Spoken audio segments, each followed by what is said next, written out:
di situ Makmi ini menciprat-cipratkan air sambil mulutnya itu terus komat kamit. Setelah itu Makmi ini ambil sapu lidi. Sapu lidi ini nggak terlihat baru.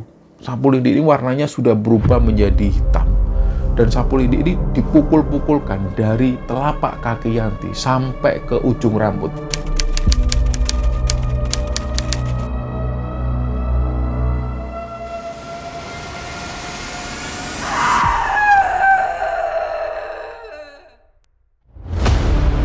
Dan disinilah Yanti ini bilang bahwa dia itu melihat ada anjing, tapi ukuran anjing ini besar. Matanya itu merah. Dari tadi anjing ini mondar-mandir. Dari mulai ruang tamu menuju ke belakang. Setelah itu dia masuk ke kamar ibunya, terus dia keluar lagi. Badannya Yanti ini terus kejar. Sampai dalam batas yang tangannya ini gerak ke atas ke bawah. Kakinya pun juga gitu. Badannya juga seperti itu. Jadi kasur yang awalnya ini tenang, diam, tiba-tiba langsung meledak.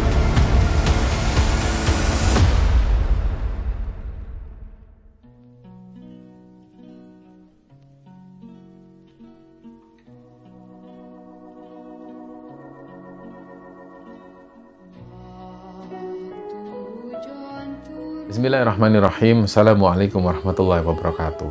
Sobat Kembara Sunyi dimanapun kalian berada. Pada kesempatan kali ini, kami masih akan membagikan cerita yang dikirim oleh Sobat Kembara yang bernama Mas Ajis. Jadi di mana episode ini adalah episode lanjutan dari cerita Mas Ajis yang sebelumnya.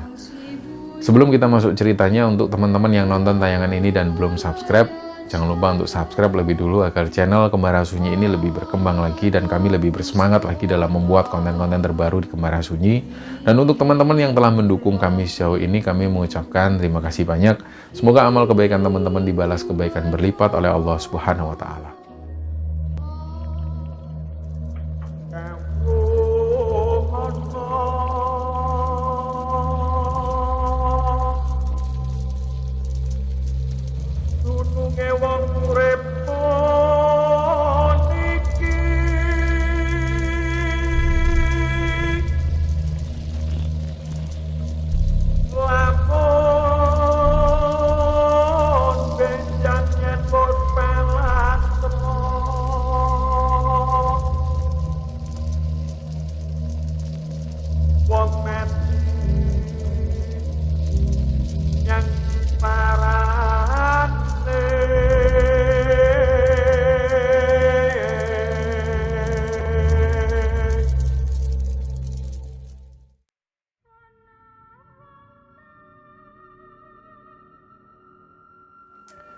Jadi cerita di episode kali ini teman-teman adalah cerita lanjutan dari Mas Ajis.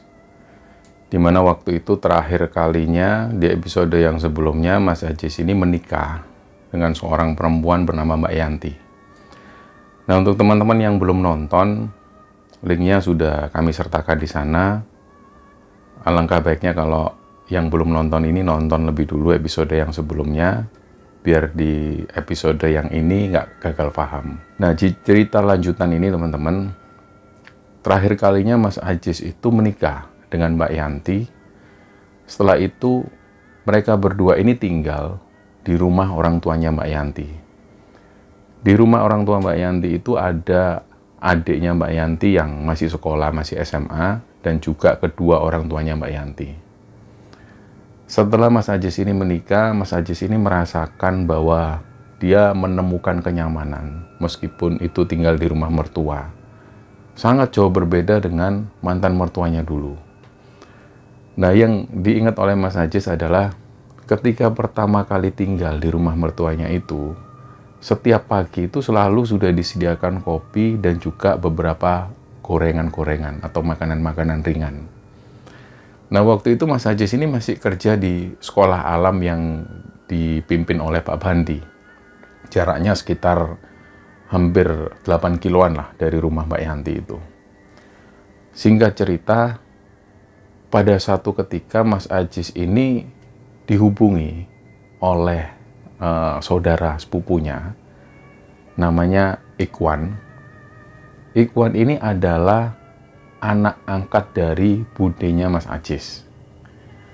Mereka sudah lama sekali nggak ketemu. Ketika diajak ketemuan oleh Ikhwan ini, Mas Ajis juga senang ternyata Ikhwan ini mau menikah, dan di situ Ikhwan menyerahkan undangan pernikahan. Nah, singkat cerita pada waktu acara pernikahan ini digelar, Mas Ajis dan juga Mbak Yanti menuju ke acara pernikahan itu. Dia di sana ketemu saudara-saudara yang lain, dan di situ budenya Mas Ajis ini, beliau bilang, "Jis, nanti selesai acara kamu jangan pulang dulu ya." Ini posisinya ada di luar kota, sangat jauh sekali dari tempat Mas Ajis tinggal. Jadi di situ Ajis ini disuruh menginap barang 1 atau 2 malam lah. Nah, memang sudah ada rencana sebelumnya dari Ajis bahwa dia akan menginap karena sudah lama sekali mereka nggak ketemu. Nah, ada cerita sendiri teman-teman bahwa budenya Mas Ajis ini yang namanya Bude Yuni ini sudah lama sekali nggak punya anak. Sampai pada suatu ketika, pada saat usia pernikahan mereka ini menginjak angka 10 tahun, mereka memutuskan ambil anak angkat. Ya, anak angkat inilah yang namanya Mas Ikhwan itu. Dia sudah ikut lama dengan budenya Mas Ajis ini. Singkat cerita, pada saat Ajis nginep di sana, masih ada saudara-saudara yang lain juga nginep di sana. Keesokan harinya, pagi itu sekitar jam 8 pagi, Mas Ajis ini diajak ngobrol oleh budenya. Jadi waktu itu posisinya Pak D-nya Mas Ajis ini sudah meninggal lama. Di situ budenya bilang, "Jis, sebenarnya ada jatah buat almarhum bapakmu. Nah, ini rencananya saudara-saudara semua ini mau bagi-bagi warisan. Dan kebetulan alhamdulillahnya bapakmu ini dapat jatah dari kakek dan nenekmu dulu. Ini secara nggak langsung jadi hakmu. Jadi secepatnya kita urus urusan warisan ini sebelum nanti Bude ini meninggal." Nah, di situ Ajis juga ngomong, "Bude jangan ngomong seperti itu. Bude insya Allah panjang umur." "Enggak, Bude ini cuma khawatir." Nah, di situ budenya Ajis ini juga menjelaskan, "Kamu tahu kan, Jis, Ikhwan itu bukan anaknya Bude. Dia ini anak angkat. Bude nggak tahu yang terjadi di depan itu seperti apa. Mumpung Bude masih hidup, dan mumpung saudara-saudara bapakmu ini masih ada, alangkah baiknya kalau warisan ini dibagi. Dan hakmu harus kamu ambil sepenuhnya."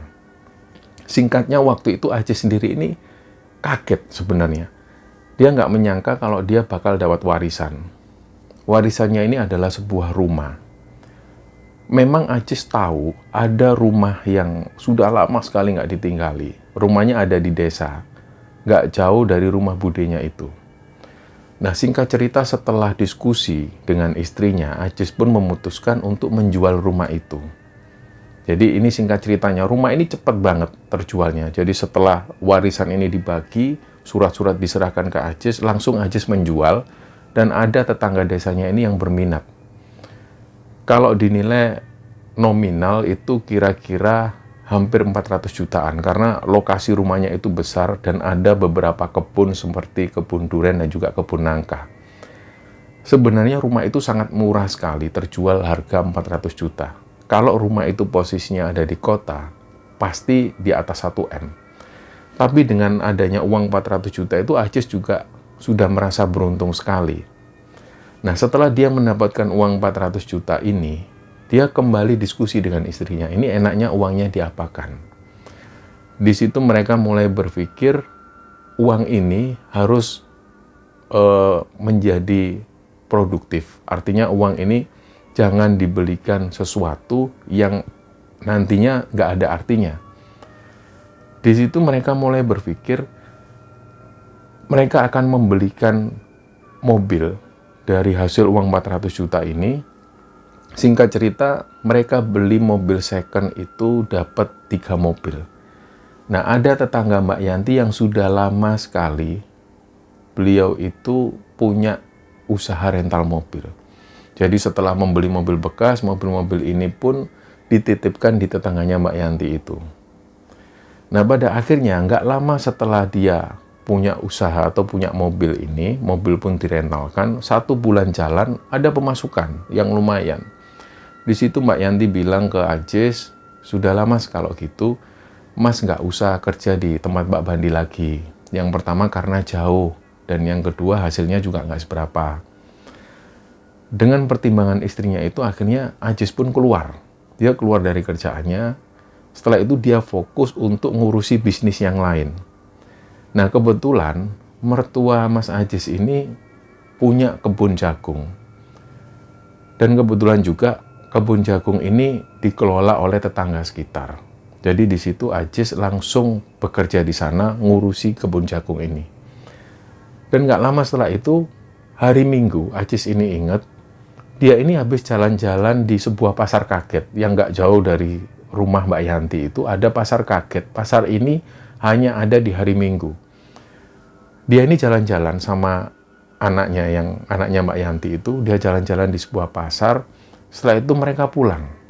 Nah, dalam perjalanan pulang itu, Mbak Yanti ini mengeluh di bagian tengkuknya ini panas. Terus dia bilang ke Mas Ajis, "Mas, ini tengkukku kok panas ya rasanya, panas banget. Aneh, nggak biasanya." Menurut Mbak Yanti itu dia merasa kayak dia ini kayak ada setrika yang nempel lah di tengkuknya. Jadi panas luar biasa. Nah, Mas Ajis karena yang dia melihat istrinya seperti itu, dia langsung buru-buru pulang. Begitu sampai di rumah, istrinya disuruh mandi. "Dek, kamu mandi dulu lah." Setelah mandi, ternyata panas ini nggak berkurang. Dia masih merasakan panas.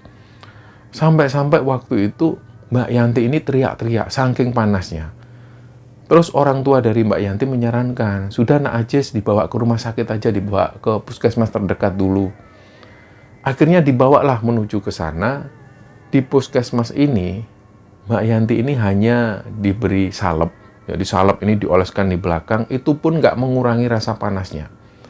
Nah, kejadian itu terjadi sampai duhur, sampai sekitar jam 12 siang. Jadi tengkuknya Mbak Yanti ini masih panas luar biasa. Setelah itu akhirnya puskesmas merujuk Mbak Yanti menuju ke rumah sakit daerah. Nggak butuh waktu lama, mereka langsung membawa Mbak Yanti ke rumah sakit daerah. Di sana Mbak Yanti langsung ditangani secara intensif. Dan setelah itu, si Mbak Yanti ini sampai diinfus. Pokoknya diperlakukan khusus. Tapi ketika Mas Ajis tanya, "Gimana, Dek?" Dia masih mengeluh sakitan. Dia masih mengeluh sakit. Nah, akhirnya hal itu terjadi sampai maghrib. Setelah adzan maghrib ini berkumandang, Mbak Yanti bilang, "Mas, ini sudah nggak panas lagi." Jadi rasa panas yang dirasakan seharian itu tiba-tiba berkurang. Di situ Mas Ajis ini berpikir, kok aneh ya, setelah adzan maghrib ini selesai, Yanti ini sudah nggak merasakan panas lagi. Bahkan dia sehat walafiat. Jadi waktu itu langsung Mas Ajis bilang ke pihak rumah sakit bahwa baiknya Mbak Yanti ini dibawa pulang karena dia sudah nggak mengeluhkan rasa sakit.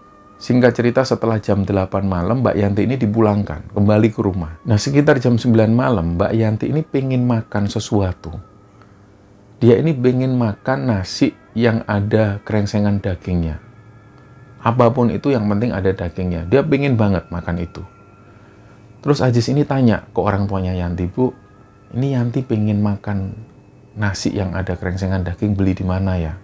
"Oh, biar ibu aja yang belikan, nak, biar ibu aja." Akhirnya ibu dan juga bapak mertuanya ini keluar.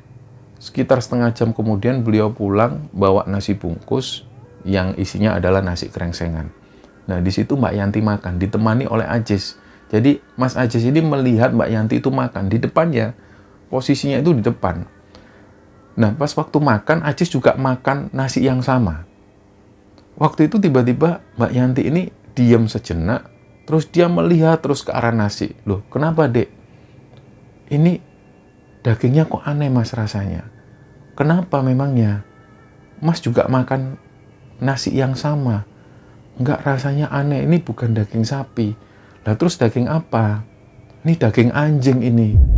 Ini daging anjing, Mas, aku nggak mau makan." Nah, tiba-tiba temponya Yanti ini bergerak lebih cepat. Dia langsung marah sampai puncak-puncaknya, nasi ini dilempar ke arah Ajis. Di situ Ajis ini berpikir, kok aneh banget ini anak tiba-tiba marah. Nah, Ajis ini coba menenangkan, "Kamu tenang dulu, nggak perlu marah-marah. Kalau memang kamu nggak mau makan, nggak usah dimakan, biar Mas cari yang lain." "Nggak, aku nggak mau makan, aku nggak mau makan. Ini daging anjing, daging anjing." Dia teriak-teriak seperti itu. Sampai-sampai mertuanya Mas Ajis ini juga datang. Kamu ini kenapa, Tondok? Kenapa, Yanti? Kenapa? Nggak tahu, Bu. Si Ajis bilang, ini loh katanya Yanti ini makan daging anjing. Kamu itu ngawur. Wong ibu ini beli di warung langganan ibu. Kamu nggak usah ngawur, ngomong aneh-aneh. Tapi Yanti ini marah-marah. Dan di situ Ajis ini melihat, matanya Yanti ini merah di bagian bawah. Terus setelah itu, akhirnya orang tuanya Yanti ini mulai merasa ada keanehan. Dia langsung ngomong ke Ajis, "Nak, coba nak kamu baca-bacain sesuatu istrimu itu. Kok ada yang aneh?" Ibu ngelihat wajahnya istrimu itu pucat. Langsunglah dengan segera Ajis ini membaca-bacakan sebisanya ayat-ayat yang dia bisa, sampai ayat kursi, sampai Al-Baqarah dibacakan semua. Dan tiba-tiba di situ Yanti agak tenang. Terus dia ini mulai tiduran. Nah, nggak kerasa ditunggu sampai jam 11 malam, Yanti ini mulai tertidur pulas. Dari situ Ajis ini pun tidur juga. Di waktu subuh, dia dibangunkan oleh mertuanya. Nak Ajis, bangun nak, ayo sholat subuh. Ajis pun bangunin istrinya. Dek, ayo bangun dek, sholat subuh. Yanti bangun, dia bangun seperti biasa, dia ambil wudhu, dia sholat. Nah, setelah sholat, dia ini masih ada di tempat sholat. Terus Yanti ini melihat ke satu titik. Karena suasana di rumah ini masih cenderung gelap. Lampu ini belum nyala semua. Yanti melihat ke satu titik. Terus dia nunjuk-nunjuk. "Mas, usirin mas anjing itu mas. Usirin mas. Itu ada anjing masuk rumah mas." Nah, menurut penglihatan Yanti, dia ini melihat ada anjing warna hitam. Anjing ini mondar-mandir di sekitar rumah. Padahal orang-orang yang ada di sana, begitupun juga Ajis, ini nggak melihat adanya anjing. Sampai-sampai Ajis ini heran. Supaya melegakan istrinya, Ajis menuju ke belakang. Dia sambil bawa pentungan, seolah-olah ngusir anjing. Padahal Ajis yakin memang nggak ada anjing. Setelah itu Ajis bilang ke istrinya, "Dek, nggak ada anjing. Kamu itu lihat apa memang?" Nah, disinilah si Yanti cerita, bahwa dia itu melihat ada anjing, tapi ukuran anjing ini besar. Matanya itu merah. Dari tadi anjing ini mondar-mandir. Dari mulai ruang tamu menuju ke belakang. Setelah itu dia masuk ke kamar ibunya. Terus dia keluar lagi. Inilah yang membuat Yanti ini teriak-teriak histeris, suruh ngusir anjing ini. Setelah Ajis memastikan, nggak ada. Kamu mungkin halusinasi, nggak ada anjing. Nggak, tapi aku tadi lihat, mas, aku tadi lihat. Nah, hal ini berlalu. Jam 7 pagi, Ajis ini ngajak jalan-jalan istrinya. Jalan-jalan lah di sekeliling desa, jalan seperti biasa, sampai dia menuju ke lokasi rental mobil, di mana mobil-mobil Ajis ini dititipkan di sana. Jaraknya itu sekitar 1 kiloan lah dari rumah mertua Ajis itu. Begitu sampai di sana, pemilik rental mobil ini nggak ada di sana. Terus Ajis bilang ke istrinya, "Sudah yuk, balik aja yuk." "Enggak, aku mau di sini, mas." "Sudah yuk balik, ini sudah siang. Mas ini mau ke kebun jagung, sudah janjian sama orang-orang." "Enggak, di sini sebentar. Yanti mau di sini dulu." Ditunggulah oleh si Ajis. Nah, pada saat jam-jam seperti itu, banyak orang-orang yang ada di sana itu berangkat ke tempat kerja. Ada juga yang menuju ke sawah, ada yang menuju ke ladang. Waktu itu ada satu orang bapak-bapak, beliau ini mau menuju ke ladangnya. Beliau naik sepeda sambil bawa cangkul. Pas melewati depan Ajis dan juga Yanti, bapak-bapak ini ngelihat ke arah mereka, pandangannya itu agak aneh. Pandangannya itu beda. Setelah itu si bapak-bapak ini turun dari sepedanya itu diletakkan di pinggir sawah. Beliau jalan mendekati Ajis dan juga si Yanti ini.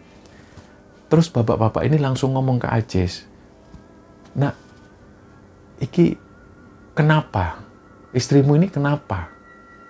Nah, Ajis sendiri juga bingung dengan pertanyaan bapak-bapak ini. Dia jawab, "Nggak apa-apa, Pak. Kami cuma jalan-jalan kok." "Enggak. Bapak ini ngelihat istrimu ini kok lain. Kayak ada sosok laki-laki pakai kumis ngikuti istrimu ini." Nah, di situ Ajis ini kaget juga. "Loh, iya tak, Pak?" "Iya, coba kamu bawa pulang. Jangan deket-deket sini. Di deket sini kan ada punden yang dikeramatkan. Takutnya nanti dia malah kesurupan. Kamu bawa pulang, kamu cuci tangan, cuci kakinya, terus kamu baca-bacakan sebisamu ya. Kamu bilang sama bapak ibumu." Nah, bapak ini juga kenal dengan bapak dan ibunya Yanti. Jadi beliau ngomong seperti itu. Dengan segera, Ajis ini langsung ngajak si Yanti pulang. Waktu itu sebenarnya Yanti nggak mau. Dia pengennya ada di sana.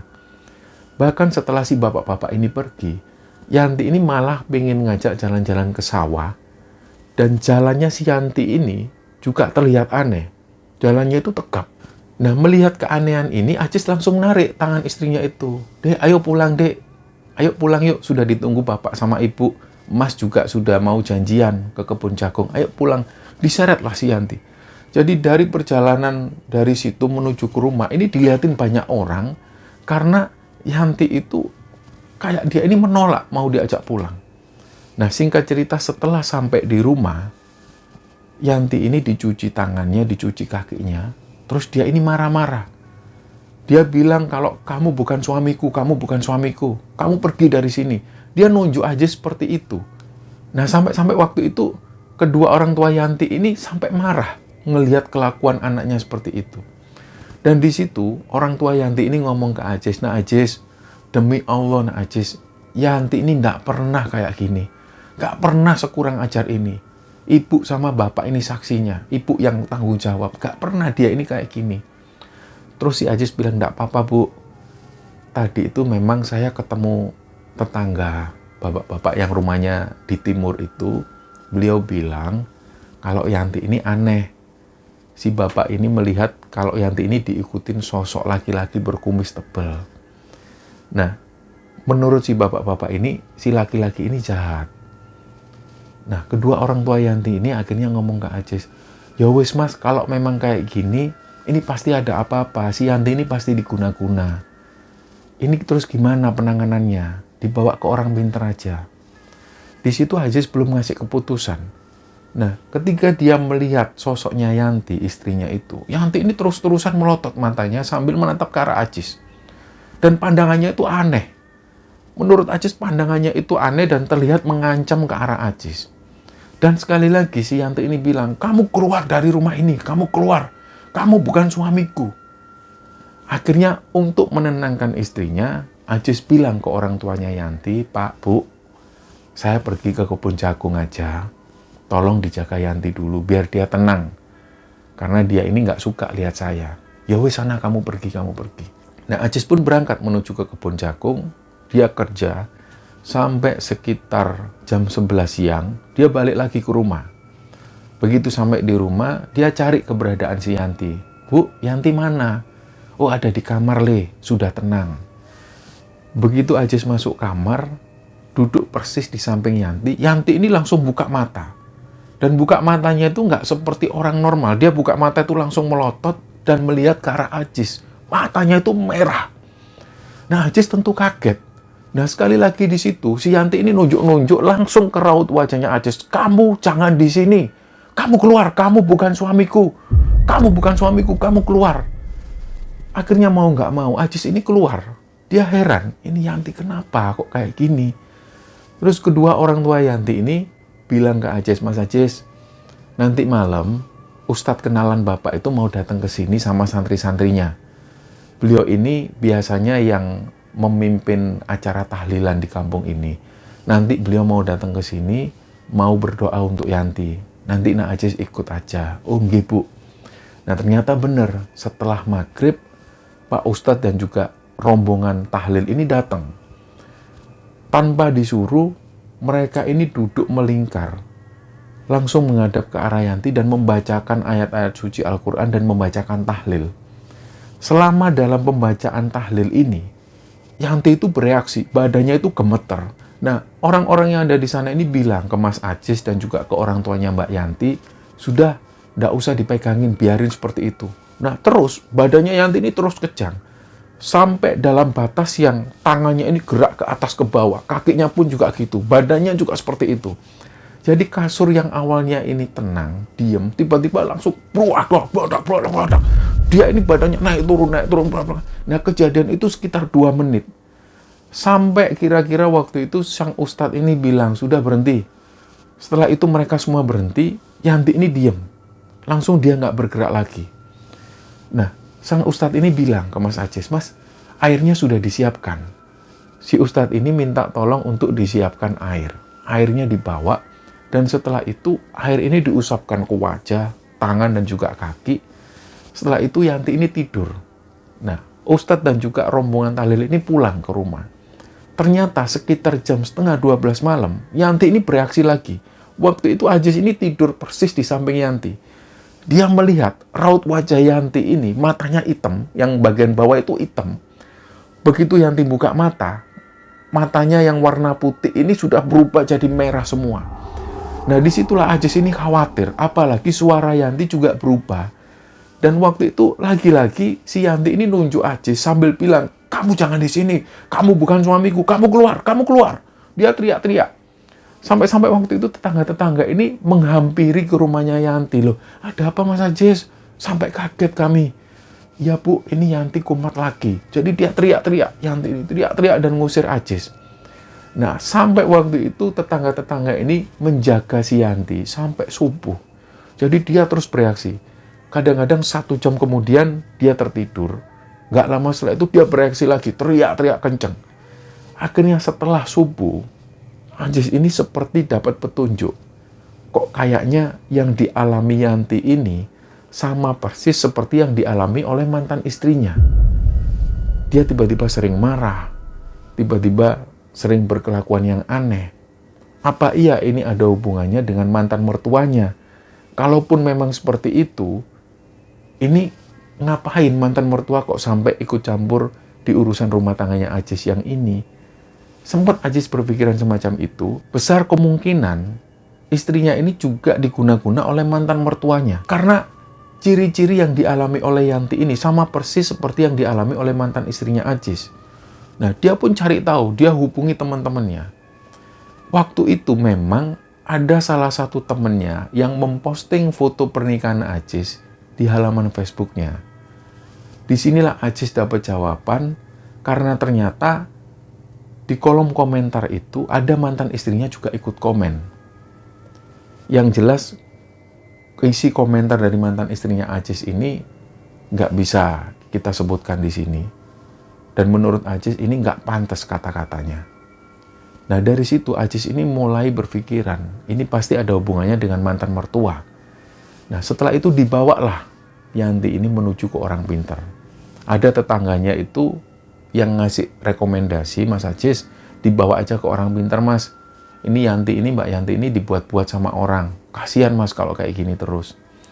Dibawalah dia ke orang pintar.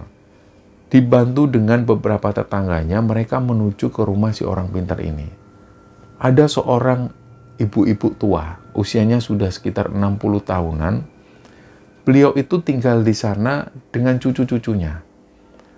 Nah, begitu Yanti dan juga Ajis ini datang, orang yang biasa dipanggil dengan panggilan Mak Mi ini, beliau langsung bilang, "Bojomu iku ono sing ngetutno." Jadi beliau langsung bilang, "Itu istrimu itu ada yang ngikutin. Sudah, kamu masuk dulu." Si Ajis disuruh masuk lebih dulu, Yanti ini dibiarkan di depan pintu rumah. Jadi nggak dibolehin masuk lebih dulu. Yanti didudukkan di kursi yang ada di depan rumah, ditunggu oleh tetangga-tetangga dan juga 2 orang tuanya Yanti. Nah, Ajis ini langsung dipersilakan masuk. Mak Mi ini langsung tanya ke Ajis, "Ini sejak kapan kayak gini?" "Anu Mak, sudah sekitar 3 harian yang lalu." "Awalnya gimana?" "Ya awalnya kami ini pergi ke pasar. Pasar pagi, pasar kaget itu, pulang-pulang istri saya belakang tengkuknya ini panas. Terus di situ Mak Mi ini nyuruh cucu-cucunya untuk ngambil sebuah cobek, tapi cobek ini ukuran besar dan agak cekung. Cobek ini sudah berisikan air dan juga ada kembang 7 rupa. Disitulah akhirnya Mak Mi ini membacakan sesuatu. Ajis sendiri nggak tahu jelas Mak Mi ini ngomong apa atau membacakan apa. Setelah itu Mak Mi bilang, "Ini bojomu ini, istrimu ini diguna-guna oleh orang. Dijelaskan ciri-cirinya. Ini anaknya laki-laki. Usianya nggak jauh beda dari kamu. Pokoknya seumuran kamu lah, si laki-laki ini." Nah, di situ Ajis ini mikir, loh, ternyata bukan mantan mertuaku, bukan mantan istriku. Nah, karena dia penasaran, Ajis tanya, "Loh Mak, bukannya yang guna-guna istri saya ini orangnya perempuan ya. Saya curiga mantan mertua saya. Nah, Mak Mi langsung motong pembicaraan aktris. Iya, sebelumnya, setelah kamu menikah itu memang istrimu ini sudah diguna-guna sama orang. Mak juga tahu orangnya. Tapi itu nggak mempan. Nah, ini istrimu ini dibuat-buat atau diguna-guna sama orang laki-laki. Usianya nggak jauh beda dari kamu. Coba kamu pikir, baru-baru ini kamu ada masalah apa sama orang. Tentu di situ Ajis ini mikir, sejauh ini dia nggak pernah ada masalah apapun. Dari situ Ajis cuma ngomong ke Mak Mi, saya nggak pernah ada masalah sama orang, Mak. Apalagi yang dijelaskan Mak Mi ini, orangnya itu laki-laki, usianya hampir sama dengan saya. Saya nggak pernah ada masalah sama orang seperti itu. Wis toh, kamu mikir dulu, kamu pikirin baik-baik. Akhir-akhir ini kamu ada urusan sama siapa? Udah, sekarang istrimu bawa masuk. Akhirnya Yanti ini dibawa masuk. Di situ Yanti ini didudukkan di atas tempat tidur. Nah, cucu-cucu Mak Mi ini bantu Mak Mi di sana. Ada cucu-cucu Mak Mi ini yang mengoleskan minyak di areal kaki dan juga tangannya Yanti. Dan di situ Mak Mi ini menciprat-cipratkan air sambil mulutnya itu terus komat-kamit. Setelah itu Mak Mi ini ambil sapu lidi. Sapu lidi ini nggak terlihat baru. Sapu lidi ini warnanya sudah berubah menjadi hitam. Dan sapu lidi ini dipukul-pukulkan dari telapak kaki Yanti sampai ke ujung rambut. Dipukul-pukulkan semua sambil beliau terus komat-kamit. Nah, di situ mereka semua melihat. Seperberapa detik setelah Mak Mi ini memukulkan sapu lidinya itu, Yanti ini buka mata, teriak-teriak. Tapi di situ Mak Mi nanggapi dengan santai. Wes, ojo ganggu. Nggak usah ganggu kamu. Ayo, nek kamu pengen keluar. Kalau kamu nggak mau keluar, kamu terus tak siksa kayak gini. Wah, dia teriak-teriak seperti itu. Dan orang-orang yang ada di sana ini, tetangga-tetangga Ajis yang ikut di sana waktu itu, termasuk kedua orang tua Yanti, mereka semua menyaksikan suara Yanti ini berubah. Suaranya lebih besar, keras, mirip seperti suara bapak-bapak. Tapi di situ yang membuat mereka ini tenang, karena Mak Mi menanggapi Yanti yang seperti itu dengan tenang, dengan santai. Mak Mi ini sambil ngajak ngobrol, kamu disuruh siapa? Ayo. Sambil beliau ini mukul-mukul sapu lidi, kamu disuruh siapa? Suruh siapa kamu ganggu anak ini?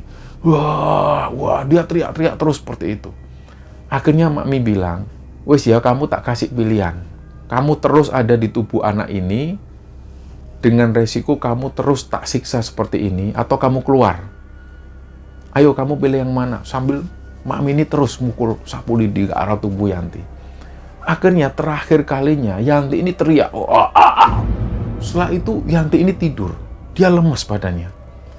Nah, setelah Yanti teriak seperti itu, akhirnya Mak Mi meletakkan sapu lidinya. Dia bilang ke cucu-cucunya, "Dok, ambil minyaknya Mbah Dok di belakang." Cucunya masuk ngambil sebuah minyak kecil. Ada botol kecil yang berisi minyak itu dioleskan di area alisnya si Yanti. Dan kemudian diserahkan ke Ajis ini setelah maghrib sama setelah subuh kamu oleskan ke bagian keningnya di area alis ini ke istrimu. Jangan lupa sambil kamu baca sholawat, wis itu aja. Ini kamu tahu orangnya, sudah kamu ingat-ingat siapa orang yang berhubungan sama kamu yang mungkin dia sakit hati sama kamu. Ajis ini masih belum bisa mikir, kurang tahu Mak, saya ngerasa juga nggak ada masalah sama orang. Ya wis lah, ini sementara sampai sini dulu, nggak apa-apa kamu bawa pulang istrimu. Kalau memang kamu sudah ingat, kamu nggak perlu dendam sama orangnya. Cukup kamu simpen dalam hati, kamu doakan yang baik-baik untuk orang itu. Nah, mereka pun pulang. Singkat cerita mereka pulang, dan keesokan harinya, Yanti ini pulih, dia beraktivitas seperti biasa. Barulah di situ, Yanti ini bisa ditanya-tanya. Waktu itu Ajis ini iseng-iseng, "Dek, kamu itu kenapa tuh, Dek? Kok bisa sampai kayak gini? Awalnya kamu itu tengkukmu panas itu gimana ceritanya?" Nah, di sini Yanti cerita. Jadi waktu di pasar kaget itu di pagi hari mereka jalan-jalan, Yanti sempat melihat ada sosok bapak-bapak. Bapak-bapak ini wajahnya itu hitam, kumisnya tebal, dan rambutnya itu gondrong. Beliau ini di saat semua orang di pasar itu beraktivitas seperti wajarnya, tapi sosok bapak-bapak ini diam. Dia sambil bersedekap, terus memandang ke arah Yanti. Awalnya Yanti mengira bahwa si bapak-bapak ini adalah sosok pedagang. Tapi lama-lama diperhatikan, ini orang kok aneh banget, dia ngeliatin terus. Belum sempat Yanti ini ngomong ke Ajis kalau dia diliatin sosok bapak-bapak yang aneh. Tiba-tiba dari situ Yanti ini merasakan tengkuknya ini panas. Dan itu dirasakan terus oleh Yanti sampai dia ini ada di rumah. Nah pas waktu di rumah, Yanti ini memang pengen makan nasi daging. Setelah diberikan nasi daging, dia itu melihat dagingnya ini berubah, ada bulu-bulu warna hitam. Nah tiba-tiba yang ada di pikiran Yanti, ini daging anjing, ini daging anjing. Dia selalu ngomong seperti itu. Makanya dari situ Yanti bilang, ini daging anjing mas, aku nggak mau makan. Nah keesokan harinya, setelah subuh itu, Yanti melihat memang ada anjing. Anjing ini ukurannya besar. Jadi yang dia lihat, ini bukan halusinasi menurut Yanti. Tapi anjing ini hanya bisa dilihat oleh Yanti. Dan beberapa hal yang lain, kenapa Yanti teriak-teriak ke Ajis? Ajis ini disuruh keluar, dan dia teriak, dia bukan suaminya. Karena menurut pandangan Yanti, Yanti ini melihat itu bukan Ajis. Yang dilihat Yanti, Ajis ini berubah, sosoknya gemuk, kepalanya botak, dan si bapak-bapak ini bibirnya tebal. Pokoknya wajahnya itu aneh. Itulah kenapa Yanti nunjuk-nunjuk, kamu bukan suamiku, kamu keluar. Jadi di situ Yanti ini sebenarnya bukan kesurupan, tapi dia seperti dipengaruhi pikirannya dan penglihatannya itu juga dipengaruhi. Itulah yang membuat Yanti nunjuk-nunjuk ke arah Ajis, karena dia melihat itu bukan Ajis, yang dilihat adalah sosok yang lain. Nah setelah Yanti cerita seperti itu, si Ajis ini masih belum menemukan jawaban. Apa yang diungkapkan oleh Makmi, ini masih jadi pertanyaan. Nah di situ Yanti ini bilang, mas, nun sewu ya mas, aku ndak mau nyinggung perasaanmu, nyinggung keluargamu, terutama budemu. Apa kamu nggak curiga sama Ikhwan? Ikhwan itu kan anak angkatnya Bude. Waktu kamu diajak ngobrol sama Bude, dan waktu Bude ngomong mau nyerahkan warisan, itu kan Ikhwan sempat keluar dari kamar, terus pandangan Ikhwan itu memang agak aneh. Mungkin Mas Ajis nggak lihat, karena waktu itu Mas Ajis lagi ngobrol sama Bude. Tapi Yanti ini ngelihat, Ikhwan itu menatap Yanti itu aneh. Lah di situ Ajis ini mikir, iya juga ya, masa iya Ikhwan? Karena selama ini, Ajis ini memang jarang berhubungan dengan Ikhwan itu. Dia lama nggak ketemu. Selain rumah Budenya ini jauh, dan memang Ajis juga nggak akrab dengan Ikhwan. Dia mulai berpikir. Akhirnya beberapa hari setelah itu, Ajis dan Yanti ini menuju ke rumah Budenya. Dia silaturahmi lagi. Dia cerita ke Budenya, Bude, alhamdulillah Bude, uang warisan itu kami belikan mobil. Sekarang mobilnya ini jalan untuk rental. Oh ya wis, alhamdulillah le. Akhirnya setelah ngobrol-ngobrol seputar rental mobil dan lain sebagainya, Ajis ini menyinggung soal Ikhwan. Bude, kapan hari itu sepulangnya dari sini, ini Yanti ini sempat sakit, Bude. Sakitnya itu aneh. Loh iya, sakit apa? Kok nggak ngomong ke Bude? Nah, Ajis cerita semuanya. Dan di situ Ajis juga cerita apa yang diungkapkan oleh Makmi, si orang pintar itu. Ciri-cirinya adalah sosok laki-laki yang usianya nggak jauh beda dari Ajis. Nah, di situ tiba-tiba Budenya Ajis ini langsung nyeletuk. Iya, itu mungkin Ikhwan, Jis, yang nggak suka sama kamu. Bude minta maaf ya, Jis. Bude nggak ada niat apa-apa. Bude ini ikhlas kamu dapat warisan. Tapi Bude nggak tahu perasaan hatinya Ikhwan itu seperti apa. Ikhwan itu nggak sadar kalau dia ini anak angkat. Apalagi Ikhwan ini sudah punya istri. Bude juga nggak tahu. Mungkin Ikhwan ini juga dipengaruhi istrinya. Nah Bude ini juga sudah curiga. Nah setelah mendapat keterangan ini, Ajis ini agak lega. Dia nggak ada niat apapun. Dia nggak ada niat balas dendam. Dia hanya ingin tahu apa motivasi orang yang membuat guna-guna ke istrinya. Ternyata setelah tahu bahwa yang membuat guna-guna ini adalah Ikhwan, di situ Ajis jadi tahu, oh ternyata motifnya adalah iri karena Ajis mendapat warisan. Nah setelah menjelaskan hal itu ke Budenya, Ajis pamit. Dia pamit pulang dan dia merasa lega. Nah kira-kira 2 minggu setelah Ajis ini dari rumah Budenya, Yanti ini mengalami gejala lagi. Dia itu mengeluh sakit di bagian tengkuknya lagi. Nah, ciri-cirinya persis seperti yang dialami Yanti pertama kalinya. Tengkuknya ini panas. panas banget. Tanpa pikir panjang, Ajis langsung bawa Yanti menuju ke rumahnya Makmi, tanpa diantar orang-orang, jadi cuma mereka berdua. Begitu pertama kali datang, Makmi waktu itu masih ada pasien. Setelah ditunggu, pasien ini belum juga selesai. Sampai tiba-tiba Yanti ini teriak-teriak di sana. Aduh panas, panas, panas. Barulah di situ Makmi ini terpaksa keluar. Wes, ayo, Nak Ajis bawaan istrimu ini masuk, ayo. Jadi waktu itu masih ada pasien Makmi yang lain ini dibiarkan lebih dulu karena kondisi yang lebih darurat adalah Yanti. Kembali lagi Yanti ini ditidurkan di atas tempat tidur itu dan Makmi kembali ngambil sapu lidinya. Beliau komat kamit sambil membacakan sesuatu sambil dipukul-pukul.